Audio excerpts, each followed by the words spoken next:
Shalom, shalom, peuple de Dieu. Que la grâce et la gloire de notre Seigneur environnent ta vie. Vous savez, Dieu ne nous envoie pas juger ses enfants. Dieu n'envoie jamais un homme être le juge. Dieu nous envoie pour être un guide, pour être un repère, pour être un support, pour être un encadreur et un conseiller. Voilà le rôle des bergers que nous sommes. Nous ne venons pas pour critiquer la vie des brebis. Nous ne venons pas pour juger la vie des brebis, parce que le seul juge, c'est Dieu. Nous venons pour accompagner, nous venons pour soutenir et nous venons pour aider. Parce que j'entends souvent des gens dire, d'accord, moi, j'ai tellement marché ici, j'ai vu des choses et j'ai décidé que je reste chez moi. Parce qu'il y a trop de faux prophètes, de faux si. Et c'est chez moi, je prie et ça me va. Oui, tu as raison, tout à fait raison. Mais ce que je vais te dire, prime abord, c'est que lorsque tu vas en assemblée, ce n'est pas en assemblée qu'on loue Dieu, qu'on sait Dieu. On ne sait pas Dieu dans les assemblées. On ne sait pas Dieu dans des églises. On va dans des assemblées pour louer et adorer Dieu. C'est un temps d'adoration, de louange et de méditation. Ça veut dire que si Dieu veut juger un homme, ce n'est pas parce que tu allais à l'église que tu es enfant de Dieu. Dieu nous juge au travers de notre vécu quotidien. Et notre vécu quotidien se trouve où? Dans l'environnement où nous sommes, dans les quartiers où nous sommes, dans nos lieux de résidence. Comment est-ce que nous nous comportons donc quotidiennement vis-à-vis de nos semblables, qui sont toutes personnes qu'il y a sur la terre. Dieu, ce n'est pas à l'église que tu vas montrer que tu es enfant de Dieu. Ce n'est pas là-bas. Lorsque tu vas dans une église, c'est pour aller louer Dieu, c'est pour aller adorer Dieu, c'est pour aller écouter la parole. Pourquoi? Parce que ta relation avec Dieu ne dépend pas de l'église, ne dépend pas du prophète ou du pasteur, ça dépend de toi. Maintenant, il a suscité et Dieu suscitera toujours des bergers, puisque tout le monde ne peut pas conduire le peuple ou bien tout le monde ne peut s'auto-enseigner, même si tu es doté par Dieu. Pour que tu sois enseigné, tu as besoin soit d'avoir le Saint-Esprit qui t'enseigne. Et quand le Saint-Esprit t'enseigne déjà, tu dois automatiquement aussi retransmettre. Ou alors, tu dois aller vers un homme que Dieu a appelé pour te retransmettre ou bien pour t'enseigner. Pourquoi? Parce que Dieu, quand il choisit un homme, il lui donne un mandat. Il arrivera un moment où tu pourras être en difficulté et tu vas prier de par toi-même, mais rien ne va changer. Et tu auras besoin d'aller vers ce serviteur-là et lui, il pourrait élever la voix et Dieu va l'écouter. Il pourra arriver qu'il y ait une situation. Pourquoi est-ce que c'est comme ça? Parce que tout le monde ne peut pas être son propre sacrificateur. Tout le monde ne peut pas être son propre berger. Mais tu peux, ne serait-ce que, entretenir ta foi. Mais pour connaître réellement si tu es dans le bon ou pas, tu auras toujours besoin que Dieu mette un serviteur sur ta route qui va te guider, qui va t'enseigner. Et qu'est-ce que les hommes ont fait? Ils ont fait de la récupération pour commencer à parler de paix spirituelle. Oui, c'est vrai. Je dis toujours, paix spirituelle, c'est réel. Dans la chair, dans la religion, oui, c'est réel. Parce que même dans l'œuvre de Dieu, il faudrait que toi qui n'as pas la connaissance et qui veux connaître, tu vas aller vers un homme. Quand il va t'enseigner, selon la religion, c'est ton père spirituel. Mais si on parle déjà de l'œuvre de Dieu, que tu es un serviteur que Dieu veut utiliser, le père spirituel n'existe pas. Parce que le Saint-Esprit est celui-là qui enseigne aux hommes toutes choses. J'ai toujours posé la question en disant, Jean-Baptiste, qui a été son père spirituel? Qui lui enseignait tout ce qu'il faisait jusqu'à venir avec le baptême? Qui lui a dit tout ça? C'est Jésus? Sûrement, c'est Jésus qui a dit à Jean-Baptiste tout ce qu'il fallait faire. Mais lorsqu'on a demandé à Jean-Baptiste s'il est le Messie, il avait dit quoi? Non, je suis celui qui est venu préparer la venue du Messie. Je suis la voix qui crie en plein désert. Qui a dit à Jean-Baptiste tout cela? C'est parce qu'il était conduit par l'Esprit de Dieu. Et c'est l'Esprit de Dieu qui, à un moment donné, lui a dit, va baptiser ces gens. Ils ont besoin de l'eau du baptême.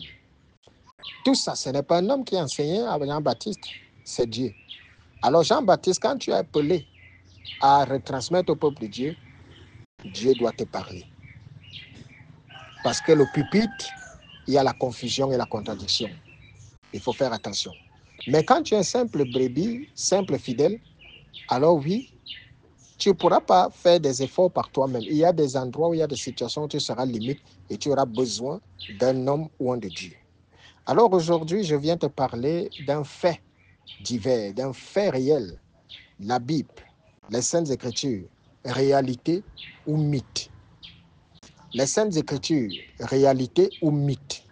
Et je vais juste nous prendre le verset de Jean chapitre 8, 32, qui dit, où le Christ a dit, vous connaîtrez la vérité et la vérité vous affranchira. Alors, si je viens aujourd'hui te parler de Bible ou Saintes Écritures, vérité ou mythe, c'est parce que ça va dans tous les sens. Et c'est ça qui fait en sorte qu'il y a tellement d'assemblées de partout dans le monde, il y a tellement de compréhension, il y a tellement de messages, il y en a qui disent ci, il y en a qui disent ça, il y en a qui contredisent ici, il y en a qui contestent là-bas, et vous allez vous retrouver, il y a plusieurs versions de Bible. On en a plus de 77 versions de Bible. Chacune dit sa part. D'autres viennent et disent ceci, d'autres soutiennent ceci, d'autres attestent ceci, d'autres racontent ceci, cela. Oui, à un moment donné, des gens disent, on va donc croire en quoi? Puisque tu vas entrer ici, on va te dire ceci. Tu vas aller là-bas, on va contester ici. Tu vas entrer ici. Sachez que l'Esprit de Dieu ne peut se contester, ne peut se contredire. Quand c'est réellement Dieu, il n'y a pas de contestation, il n'y a pas de contradiction, il n'y a pas de confusion. Mais quand c'est l'œuvre des hommes, vous allez trouver la confusion et la contradiction là. C'est pour cela que chacun peut se lever, il a son interprétation, soumet à lui, et il vient, il ouvre une église, il ouvre une assemblée et commence à dire Dieu m'a dit, parce que tout le monde parle au nom de Dieu. Tout le monde se lève, non, Dieu m'a révélé que, Dieu m'a dit que, Dieu m'a dit que, et ça commence à aller. Aujourd'hui même, on assiste même à des brebis qui croient en ce que le pasteur dit, au lieu de croire en ce que Jésus-Christ dit. Vous allez entendre des gens qui vous disent, non, chez nous, notre pasteur nous a appris que. Comment est-ce que votre pasteur, il vous a appris quoi? Tout homme de Dieu a pour support les Saintes Écritures et tout homme de Dieu a pour support Jésus-Christ. Nous nous appuyons sur le Christ et sur l'enseignement qu'il a donné. Nous nous appuyons avec l'aide du Saint-Esprit. C'est tout. Et personne d'autre, on ne peut pas dire que notre pasteur nous a dit. Non, dans les Saintes Écritures, il a été dit. Et comme dans les gens aujourd'hui, quand ils vont dans des assemblées, ils partent écouter ce que les hommes de Dieu disent au lieu d'ouvrir leur Bible pour pouvoir voir, pour pouvoir comparer, pour pouvoir éprouver. Ils se limitent à ce qu'on nous a dit. Et maintenant, donc, ils n'ont pas eu le temps de vérifier par eux-mêmes si c'est vrai ou pas. Alors, je voudrais m'adresser à vous qui m'écoutez. Vous avez certainement eu à déjà écouter ce message où on vous dit que toutes ces choses même sont des légendes, c'est des choses imaginaires. On vous dit même que le Christ n'a jamais existé. On vous dit même que le Christ a eu plusieurs enfants. On vous dit que le Christ avait une vie de débauche. On vous dit ci, on vous dit ça. Écoutez-moi, je vais vous dire une chose aujourd'hui. Jésus-Christ est réel. Jésus-Christ est Dieu. Ils peuvent ne pas y croire. C'est leur droit. Ça, c'est ce que Dieu n'empêche et n'enlève pas à un homme. Le droit de décider. Alors, ils peuvent accepter ou refuser que Jésus-Christ est le maître. Ça les engage. C'est même prévu. Puisque même quand il était déjà là, présentement, physiquement, les hommes n'y ont pas cru. Alors, vous vous attendez à quoi? Mais sachez que si vous voulez savoir si les Saintes Écritures sont réelles, c'est une astuce que je vous donne. Si vous voulez savoir si les Saintes... Il y a plus de 70 versions, hein, ce n'est pas un problème. Mais je vous dis que si vous voulez savoir si les Saintes Écritures sont réelles ou pas, vous n'avez pas besoin de vous appuyer sur « il est écrit ». À un moment donné, tu laisses ce qui est écrit sur les Saintes Écritures et tu dois donc expérimenter ça dans ta propre vie. À partir de ce moment, tu sauras si les Saintes Écritures sont réelles. Parce que dans les Saintes Écritures, il est dit que Dieu veille sur ses enfants. Alors, tu n'as plus besoin de dire non, Dieu avait veillé sur tel ou sur tel. Est-ce que Dieu veille sur toi? Tu commences à comparer. À un moment donné, il est écrit dans les Saintes Écritures que Dieu suscite dans la vie de ses enfants. Tout ce qui lui font plaisir, Dieu suscite. Alors, tu n'écoutes plus, tu ne lis plus qu'il est écrit. Toi-même, tu regardes, est-ce que Dieu suscite dans ta vie tel qu'il a dit dans les Saintes Écritures? Tu commences donc à comparer ce qui est dit dans les Saintes Écritures avec ta vie. Il est dit que Dieu assure l'héritage de tous ceux qui lui font plaisir. Alors tu commences donc à comparer ta vie avec ce qui est dit dans les Saintes Écritures. Tu regardes. C'est une expérience personnelle parce que les Saintes Écritures ne sont pas juste là pour nous attester la véracité de Dieu. Les Saintes Écritures sont là pour être un repère et une boussole afin que ça se manifeste dans notre propre vie. Est-ce que ça se manifeste alors dans ta vie? Parce qu'on ne sait pas Dieu sans pouvoir avoir des retours, sans pouvoir voir la manifestation de Dieu. Tu ne peux pas prétendre dire que tu sais Dieu et tu ne vois pas les bienfaits. Tu ne vas pas rester toute ta vie parler seulement que Dieu a fait ceci pour Abraham, il a fait ceci pour Jacob, il a fait ceci pour Isaac, il a fait ceci pour Moïse. Et toi, qui crois donc en ça, qu'est-ce qu'il fait pour toi? Et c'est là où tu dois donc comparer. Voilà ce que Dieu a fait pour Jacob. Voilà ce que Dieu fait pour moi. Voilà ce que Dieu a fait pour Daniel. À un moment donné, Daniel s'est retrouvé dans la fosse au lion. Voilà ce que Dieu fait pour moi quand je me suis retrouvé dans une fosse au lion. Voilà ce que Dieu a fait pour Job. Quand il s'est retrouvé en difficulté, il a relevé. Il a sorti de là. Et tu regardes aussi. Et il faudrait bien préciser pour ceux qui servent Dieu. Ce n'est pas pour ceux qui... Si tu sers Dieu et que tu lui fais plaisir, voilà comment Dieu a marché avec ceux qui lui faisaient plaisir. Et tu commences donc à comparer leur vie et ta vie aussi. Tu n'as donc plus besoin qu'un homme t'atteste si les Saintes Écritures sont réelles ou pas. Tu as ton expérience personnelle. Tu vis la chose. Combien de fois Dieu te sauve? Combien de fois tu as été en difficulté, Dieu était là. Et pour que quelqu'un vienne te dire aujourd'hui que les Saintes Écritures, Jésus-Christ n'est pas réel et tu veux croire ça. C'est ta relation personnelle. Tu n'as plus besoin qu'on te dise si Dieu est réel ou pas. Tu le vis, tu l'expérimentes. Alors, quitte à ce qu'ils y croient et qu'ils n'y croient pas, le hasard n'existe pas. Dieu est réel. Dieu est réel. Sachez-le. Un jour, je suis chez moi, tranquillement. Et je vois deux jeunes dames qui arrivent. Ah, prophète, on vous écoute à la radio. Nous sommes venus pour vous rencontrer. Et tout. Installez-vous, mesdames. Que puis-je faire pour vous? Non, nous voulons juste vous dire merci parce que nous sommes richement bénis par votre enseignement qui nous touche tous les jours, qui fait comme ça, qui fait comme ci et tout. Je dis, ah, gloire à Dieu. D'accord? Et quand elles ont fini, j'ai donc pris la main de l'une et de l'autre. J'ai dit, nous allons prier. On s'est mis à prier.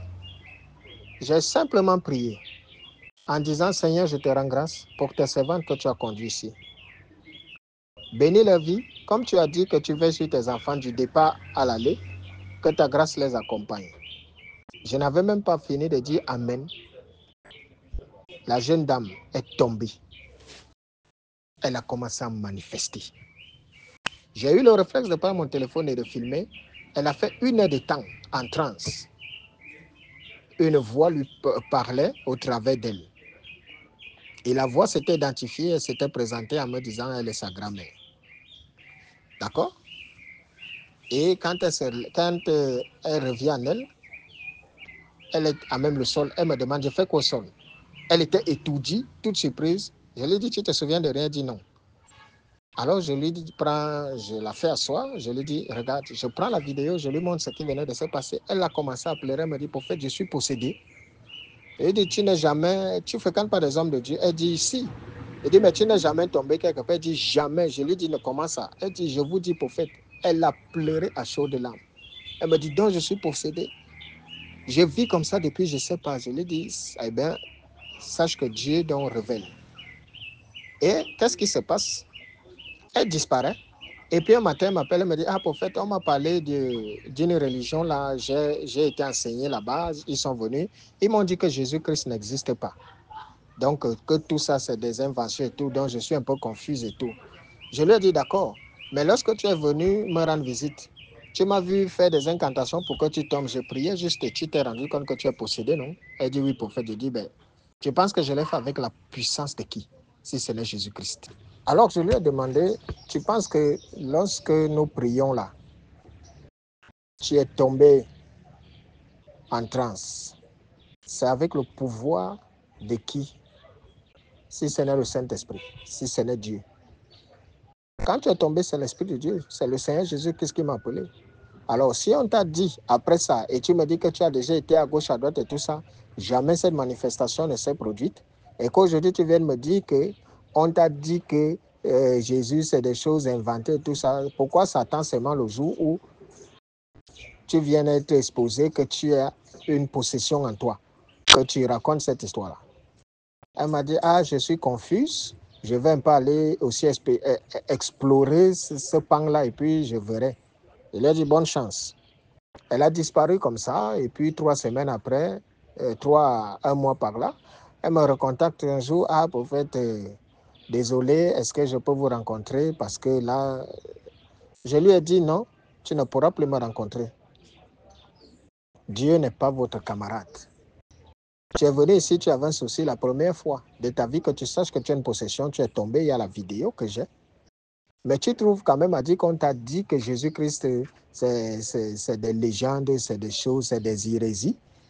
Et puis tu dis, tu veux d'abord aller explorer là-bas. Va donc explorer là-bas et que le Seigneur te bénisse. Moi, un incrédule reste un incrédule et on ne travaille pas avec les incrédules. Alors pour te dire que à un moment donné, tu n'as pas besoin qu'on te dise si Dieu est réel ou pas. Tu n'as pas besoin qu'on te dise si les Saintes Écritures sont vraies ou pas. Tu fais une expérience personnelle avec ce que Dieu fait dans ta vie. Combien de fois Dieu te sort de situations et tu ne peux déjà pas être reconnaissant que voilà, Dieu veille sur moi.